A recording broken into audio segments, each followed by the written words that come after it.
Faisal, can you talk about the relationship or correlate between anxiety and essence? Yeah, this is a beautiful subject. Uh,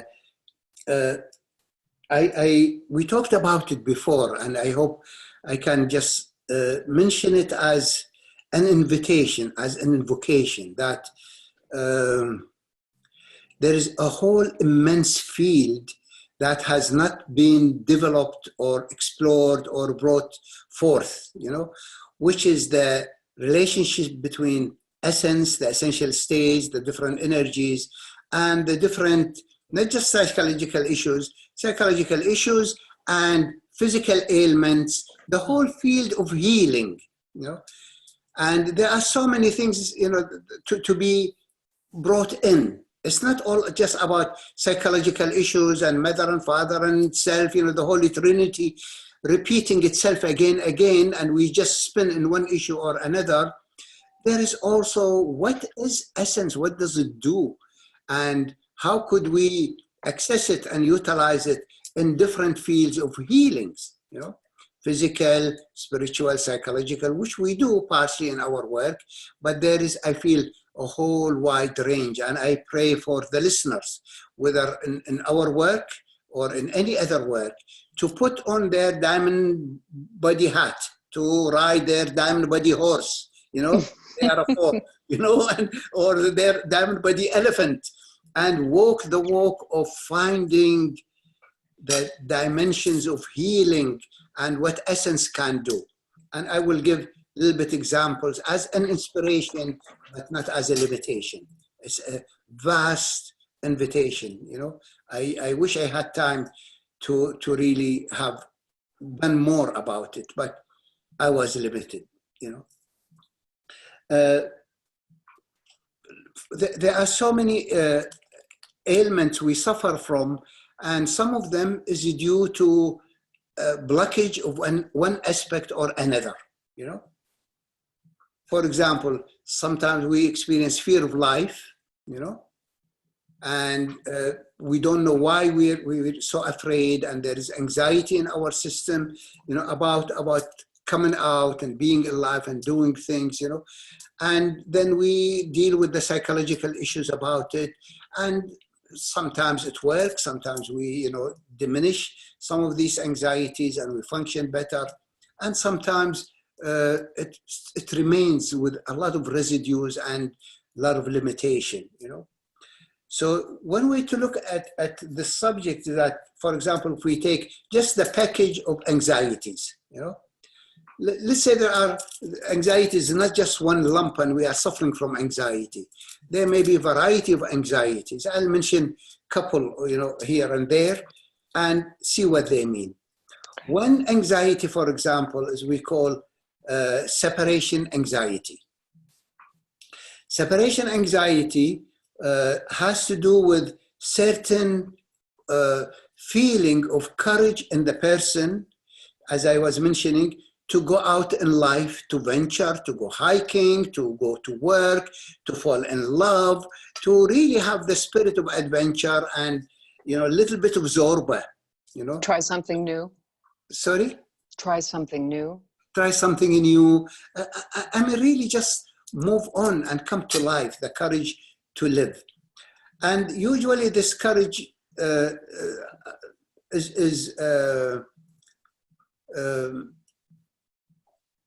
can be activated by a certain qualities of essence that got blocked in childhood.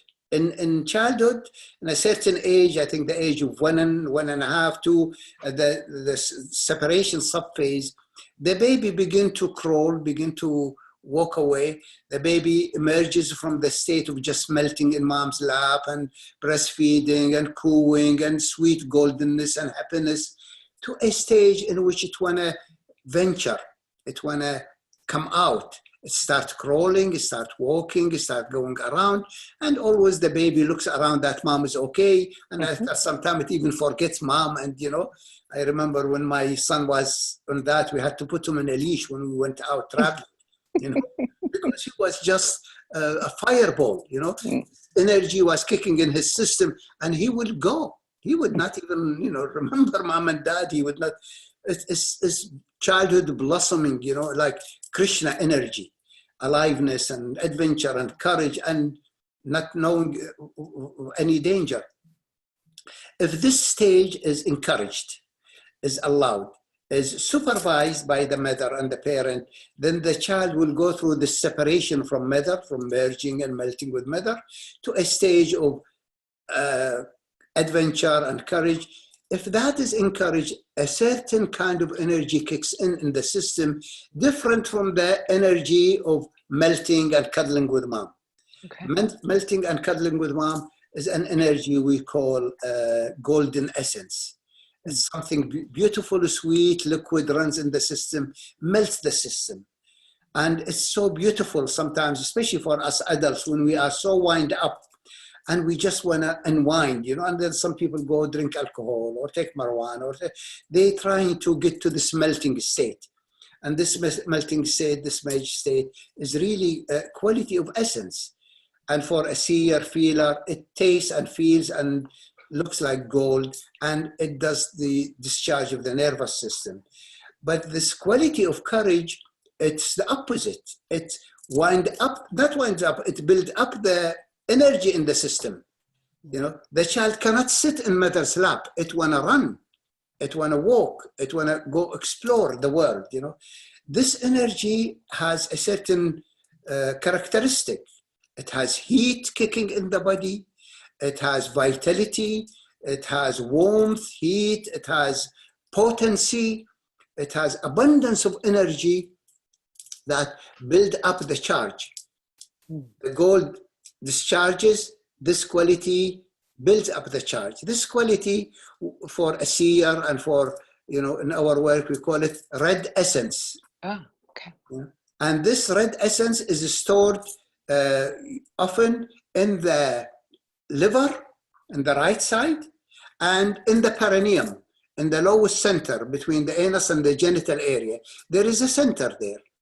And that center has the instinct of survival. If this instinct of survival in the baby is not threatened, if the child gets up from mom and walks around and mom cherishes it, feels happy about it, or if the child goes out walking in the street and mom following it, this perineum center feels safe and allow the red energy to flow and makes the system more energized. For sure, after some time, you need to control them because they get so wild, especially boys, because it gets mixed up with testosterone. Then you have testosterone hitting the walls. But this red energy of aliveness, of vitality, gives the courage for adventure. If the mother feels threatened, if she is overprotective, if the family is overprotective, if the father is afraid, if they make the child afraid of life, afraid of the world, then little by little the perineum is like an amoeba. It thinks there is danger. It contracts. The red essence begins to diminish. And the child becomes just like homey or over cuddly or doesn't have the courage. And then it results in a certain kind of anxiety. And that anxiety has to do with anxiety of separation. That deep inside the child is afraid to separate from mother, afraid to separate from the family home, afraid to separate from the old environment it grew in, And it also have an anxiety which comes with it, fear of life. Some people think they're paranoid. They think life is dangerous. I mean, it's true. It's really dangerous. And in America is one of the most scared nations I know of, really. The American people walking around with tight perineum. They're holding theirs for survival. And they think everybody is after them, The Indians are after them. The Russians are after them. The Iraqis are after them. As if people have no business except chasing the Americans. They've been so programmed that it resulted in holding in the perineum, Then they might become counterphobic, They challenge the situation, but they don't have the warmth to love life. Now they are coming out. I think now they're coming from this myth that the world is there to get them. the world needs the Americans. Really, the whole world needs us to go and help them. Heal, educate, learn agriculture. We can really help build the world. But we have been programmed in our perineum that the whole world is against us. So the red essence is not so much flowing. You know? There is aggression, but not courage. You know, so this is the land of the brave, but we don't have the brave anymore. You know, we have somebody who's gonna go kill. You know, thinking this is brave. That's not a brave. The brave is to have the courage to go and hug somebody who is suffering, who's angry at you, to love them, to soothe them, to heal them, to transform them. This is the red essence. So this, if it is blocked, it brings anxiety, fear of life, fear of functioning, fear of interaction, fear also of the ecstatic, passionate love. How about depressive feelings? Yes, when it is blocked, it brings depression. Yeah, okay. That's why bioenergetics, in fact, one of the best therapies to release this. You know, I remember coming here when I started my therapy in the 60s, my red essence was really blocked. I was so afraid. I was young kids coming from Kuwait to America. It really scared me, you know. And I was in Berkeley, and you could imagine 60s, you know, in Berkeley, you know, flower children, groovy, acid, like, get me out of here. You know, this is madness. I really freaked out. So when I went to bioenergetics, started hitting and kicking and yelling, I could feel the heat coming back. I could feel my body warming up. I could feel my heart begin to soften. My guts begin to relax. So this energy takes away separation anxiety and fear of life anxiety. Okay. So it heals that. There is another quality, another anxiety, which is, let's say, falling anxiety. Some people have a feeling of that they're going to fall. And this has to do with a certain quality we call space, inner space, you know. And inner space is an inner state of spaciousness, openness. There is no sense of holding to oneself. And some of us are so insecure about ourselves, and so insecure, you know, to the point that we are holding to our self-image and to our body image so tight, thinking this is what we are. We take our body image to be our identity. We take our self-image, our ego image to be who we are. And we are so afraid to lose that. Then if we lose that, we might disintegrate. And if we disintegrate, we lose the definition of what we are and who we are. Our body might open up, our mind might open up, and we experience a state of openness. But in reaching toward that state of openness, we go through disintegration. And that disintegration is a disintegration of the image we have about ourselves, the identity we have about ourselves, and the body image, the body tensions, the body armoring that correlate to this self-image. So when the person sees how much they are holding on to it, you know, and often the hold to this quality is in the genital area. Most people are holding tight in the genital area. And in fact, sometimes this hole in the genital area is so defended against, often it causes so many women, what do they call it, in the PMS, the period time, that it causes headaches and PMS. Migraines, yeah. Migraine headaches and all of those things. Because in the period time when that area begin to expand and engorge, the tightness in the perineum and the genital area begin to relax. And before they could feel the fullness of that area, the first stage of the openness, they open something we call the genital hole, a hole in the genital area. And without the woman or the man becoming aware of it, they feel as if the genital disappeared and the identity disappeared. They panic, they hold on tight. So the area want to open, and the psychological fear is tightening it.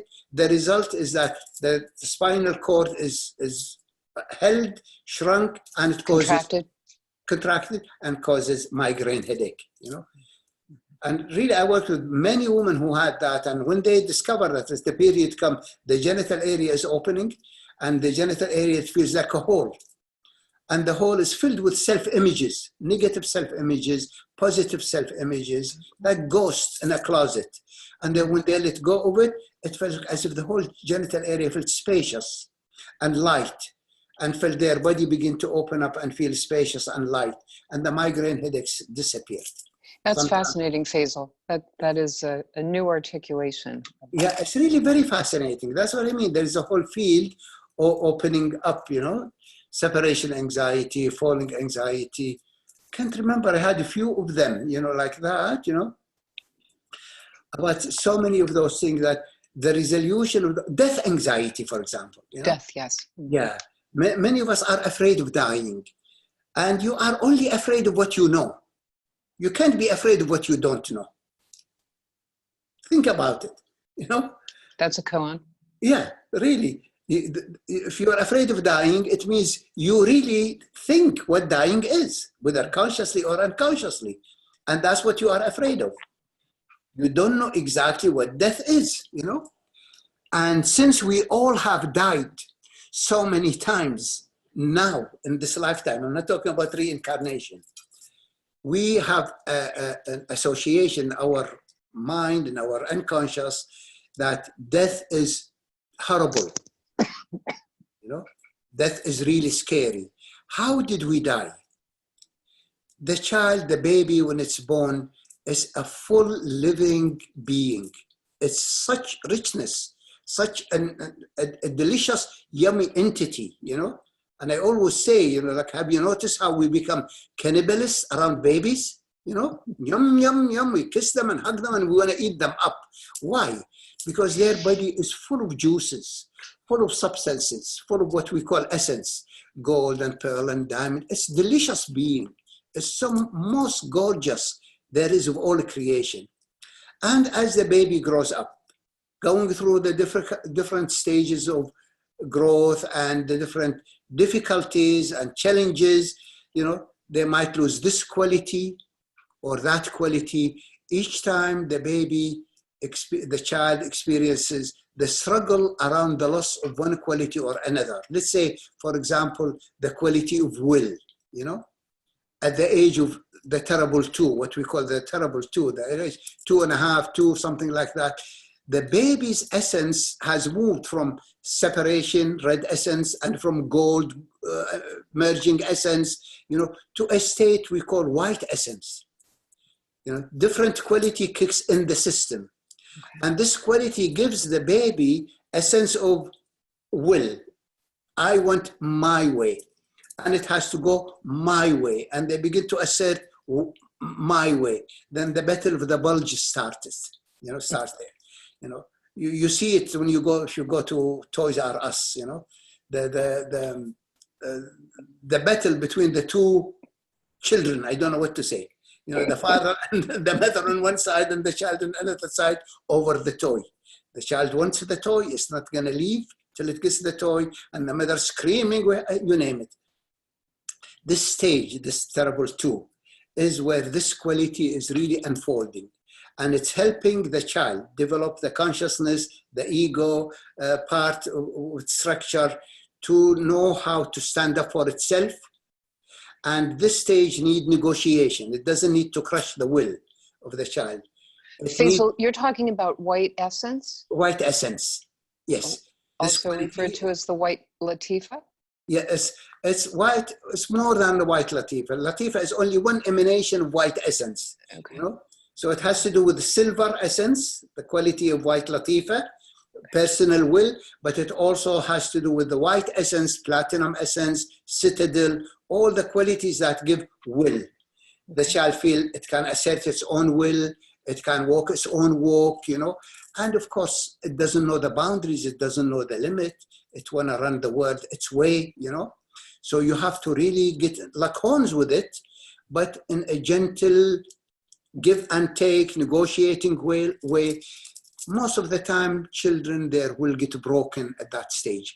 Yeah, yeah. So they experience something we call castration anxiety.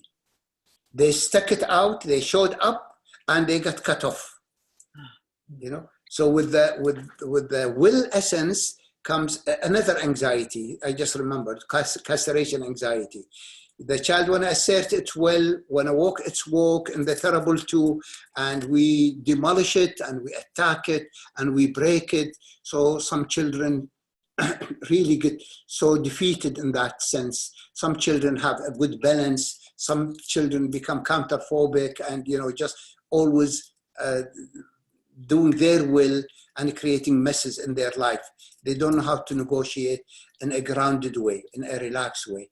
So the quality of essence that kicked in at that age got castrated too early, and the child feels castrated. They don't have what it takes to stand up for their own right and to stand up for what is right in the world, for the others as well as for themselves. So this quality, when it is lost, I'm just going to address it now from perspective of dying. When the white essence is cut off, the child feels it died. There is a feeling, something in me died. You know, it's really create a shock.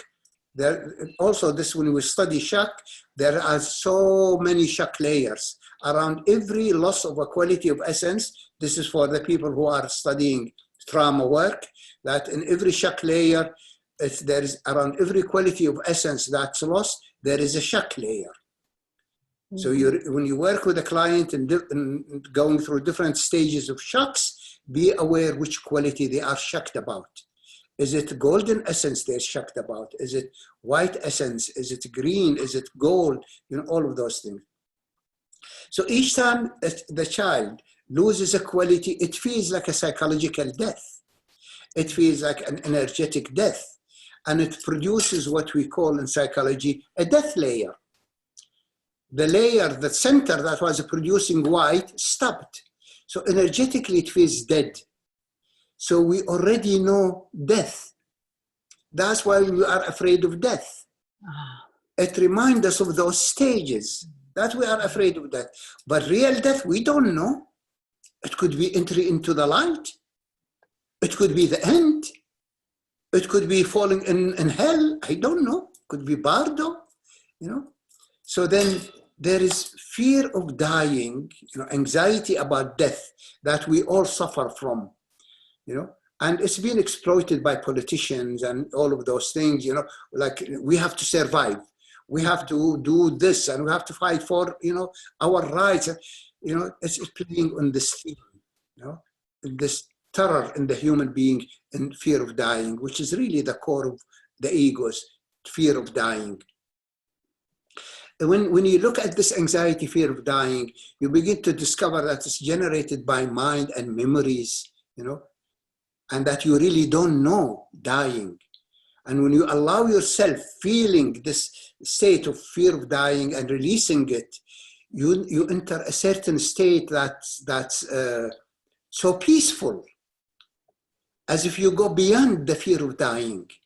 The mind that was rattled by a fear, by this virus, fear of dying, the virus is gone and the mind is peaceful.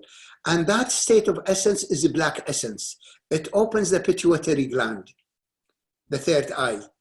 And when it opens the pituitary gland, the brain that was so imbalanced, that was so terrified, you know, by the fear of dying feels, I've died and I am now beyond death. I am in this black, luminous universe. There is black light everywhere. My mind is peaceful before these clowns and magicians were created in my mind. There's no more anxieties. There is no more fear. You know, there is pacification. That's why this quality is associated with the Christ. Christ is called the Messiah. And one of the aspects of the Messiah is the one who rubs to erase the sin. He rubs on our forehead to erase the sin.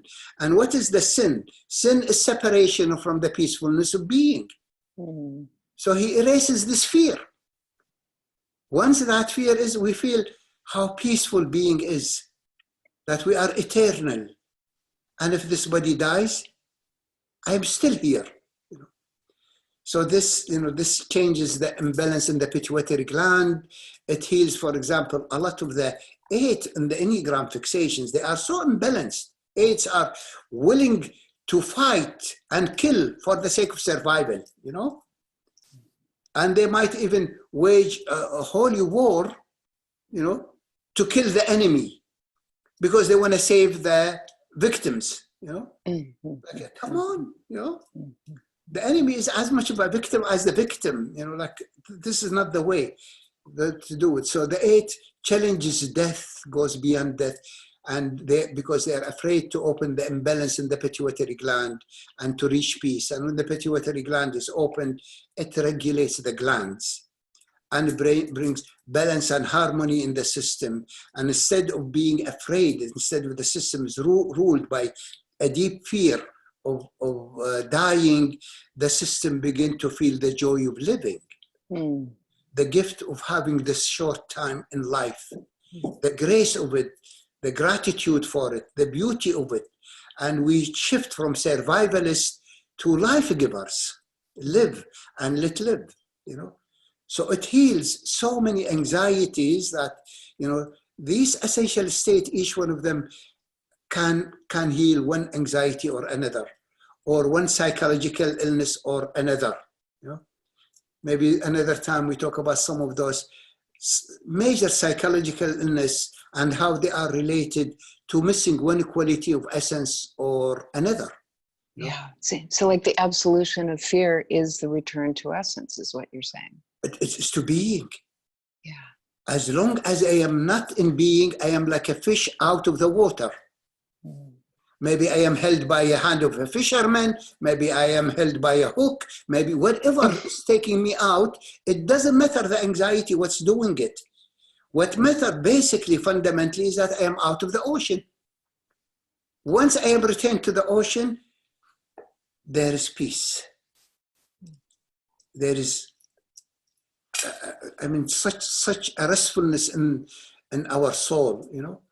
So the variety of anxieties that cannot be healed except by the activation of those essential states. Once we know the specific anxiety, we know its location in the body, we know the specific issues that relate to it, and the specific childhood stage that it went through and how it happened, we can undo this magical horse, you know, magic horse with all the buttons that can make us fly in any domain we want to.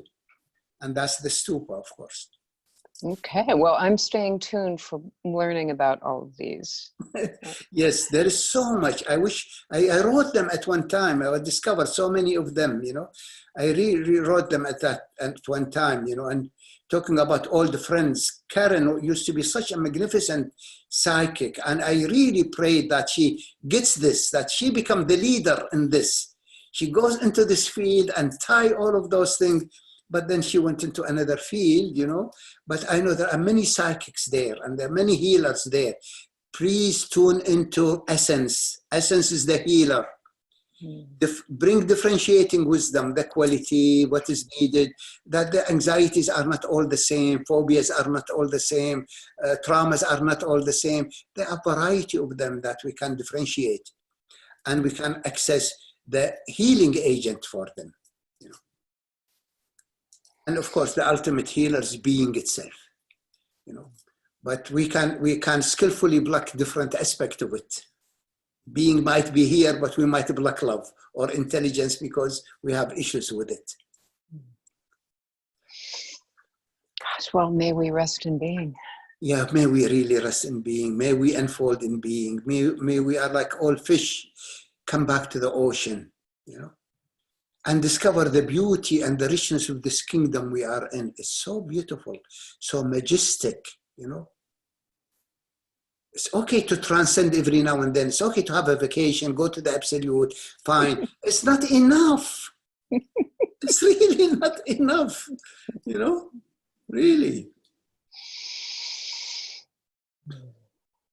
And oh, no, I'll do another one, just a short. Okay.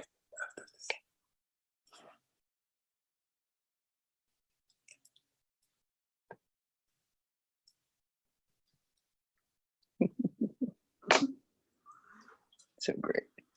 One short one before I